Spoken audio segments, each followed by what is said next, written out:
Itu sebenarnya adalah bom viral kita. Karena kan kita belum ada yang tahu nih, belum ada yang kenal. Biar viral di Indonesia adalah pakai K-word. Oh berarti menurut lo ini Troublemaker 1 attempt-nya sukses? Sukses dong, makanya kita bikin yang kedua. Betul juga sih kalau gue pikir-pikir ya.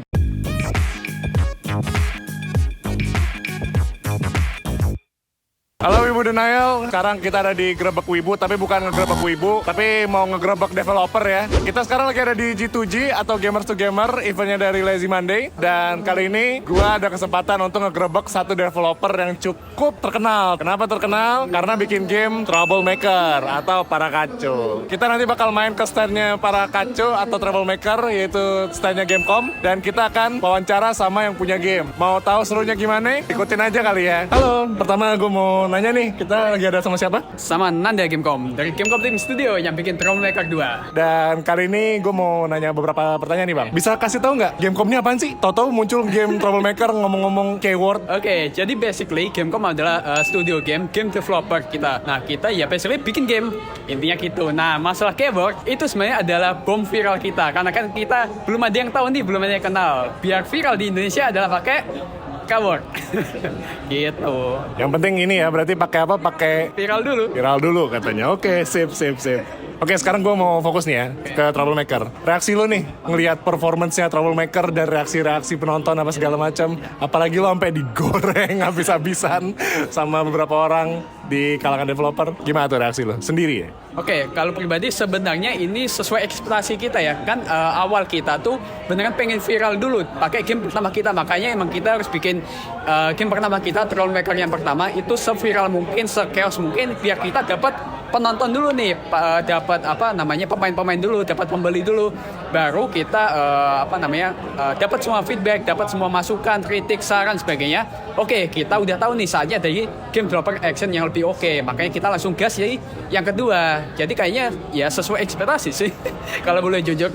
Oke, terus next question nih. Tahun ini kayaknya game Indo tuh banyak yang bawa ini ya, tema sekolah-sekolahan ya. Ada beberapa game yang rilis ya, temanya sekolahan semua. Space of the Unbound, Troublemaker. Kenapa lu berani ngambil tema sekolahan gini bang? Apakah karena demografis lo emang nyari bocil kematian? Atau emang karena lu mau menangkap topiknya ini aja gitu in general? Kenapa tuh? Oke, mungkin ini agak klise tapi salah satu biar gampang dinotis untuk orang Indonesia adalah pakai seragam bocah SMA atau SMK. Itu jadi langsung orang-orang Indonesia, oh game Indo nih harus ya sesuatu yang benar-benar bisa di-hype lah dari Indonesia. Apalagi kita membawa genre yang baru, action di gaming Indo. Jadi otomatis kayak gabungan aja sesuatu yang emang udah dikenal orang, baju SMA, sekolah, bla bla bla. Ditambah kita bawa genre baru di Indo. Makanya bisa viral. Kayaknya Troublemaker ini salah satu yang implementasiin adanya voice acting di game-game mereka gitu kan. Masalahnya nih, lu kok berani take a chance? Oke, ini jadi balik ke salah satu ya mirip-mirip sama kenapa kita bikin genre action. Kita pengen sesuatu gebrakan yang baru di Indonesia gitu. Jadi otomatis ya, wah game Indonesia action pula, terus ada voice acting pula, ada karakter yang benar-benar unik pula. Itu bisa bikin orang-orang, wah game baru nih dari Indo yang bakal bisa benar-benar hype gitu loh. Jadi makanya kita emang harus fresh mungkin lah di gaming Indo gitu. Makanya kita, misalnya kita punya voice actor, habis itu kita bikin karakter ini benar-benar dikenal orang-orang. Makanya setelah gamenya rilis, untungnya orang-orang pada suka karakter game kita. Jadi kayaknya emang kita di jalan yang benar sih untuk menambah voice actor di game. Kira-kira ada ini nggak kayak omongan-omongan gitu di antara dev nih? Ini kalau NDA jangan dijawab ya. Tapi karena lu udah mengimplementasikan pertama, ada bawa-bawa lagi yang mau voice acting. Gue kayaknya ngeliat tadi trailer, kayaknya voice actingable itu. Connect kali. Mungkin ya, aku nggak bisa ngomong, tapi bisa dibilang nanti bakal ada beberapa surprise dari game-game Indo yang lain. Karena emang ini bisa dibilang kayak sesuatu yang emang harus ada sih kayaknya buat game-game baru. Apalagi kita sukses dengan Troublemaker 1, otomatis ya kalau secara bisnis pun orang-orang lihat, oh ini berarti bisa nih kalau game gue diimplementasiin voice actor sebagainya. Apalagi ya orang-orang pada suka juga kan. Jadi bagus. Oh berarti menurut lo ini Troublemaker 1 attempt-nya sukses? Sukses dong, makanya kita bikin yang kedua. Betul juga sih kalau gue pikir-pikir ya. Cuman kan reaksinya emang agak mix lah ya. Kalau gue bisa lihat reaksinya agak mix. Ada yang emang setuju, ada yang konstruktif, ada yang negatif. Tapi kalau tim Gamecom sendiri ada kegangguan kah? Atau mereka malah makin semangat kah untuk ngerjainnya? Oke, ini mungkin di awal emang kita tuh punya, ini balik ke roadmap perusahaan ya. Kita tuh emang punya jangka panjang nih. Kita pengen jadi game developer action yang paling gokil lah intinya. Nah, semua tim udah tahu kalau goals utama kita itu bukan Troublemaker yang sekarang, bukan Troublemaker 2 juga, tapi ini jalan menuju kita ke final kita nanti gimana. Jadi ya adapun kritik, adapun orang nggak suka sebagainya ya it's okay gitu. Dan tim pun juga pada tahu karena emang satu tim emang udah udah tahu lah ini bukan terakhir dari kita. Ini masih jadi kayak semacam batu loncatan biar kita bisa lebih baik lagi gitu.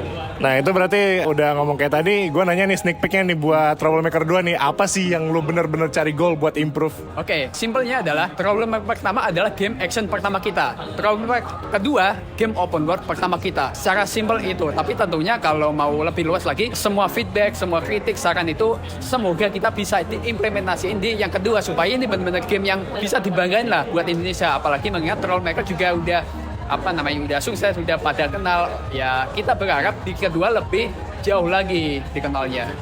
Ada pesan-pesan gak lo buat para developer-developer yang di G2G atau di seluruh Indonesia in general? Ada pesan gak buat mereka? Ini mungkin mirip-mirip sama pengalaman pribadi kita ya. Kalau kena kritik, kena kayak caci maki atau orang nggak suka, ya udah, it's a fine gitu lah. Itu emang jalan lo buat jadi lebih baik. Jadi kayak jangan baperan, lebih tepatnya sih. Tetap development, tetap improve timnya, tetap terima kritik, saran biar jadi lebih baik lagi. Gitu. Yang terakhir buat Wibu Denial di rumah atau semua penonton Clean Sound dan seluruh gamer di Indonesia sekalian. Ada pesan-pesannya nggak? Semoga kalian rasanya makin melek sama industri game Indo karena kita udah bukan industri yang kayak beberapa tahun lalu di mana developer Indo tuh masih itu-itu aja, gamenya itu-itu aja, terus temanya juga itu-itu aja. Nah, kita sekarang udah beda nih, kita benar-benar udah naik level lah, udah banyak game yang genre-nya macam-macam, banyak game yang udah unik-unik sebagainya. Jadi semua dukung kalian otomatis akan menjadi bahan improve kita semua gitu. Nggak ada pesan lain gitu kayak jangan bajak game Troublemaker dibajak kok. Lucu juga sih. Oke, thank you banget buat waktu lo, Bang Nanda. Semangat buat sequelnya. Oke, ya lo juga ya semangat ya. Ya, ini yang baru mau gue bilang. Semoga pay gue nambah. Nah, itu aja Grebek Dev kali ini ya. Gue Raden VX. Shout out to Nanda Gamecom. Oke, stay clean And sound.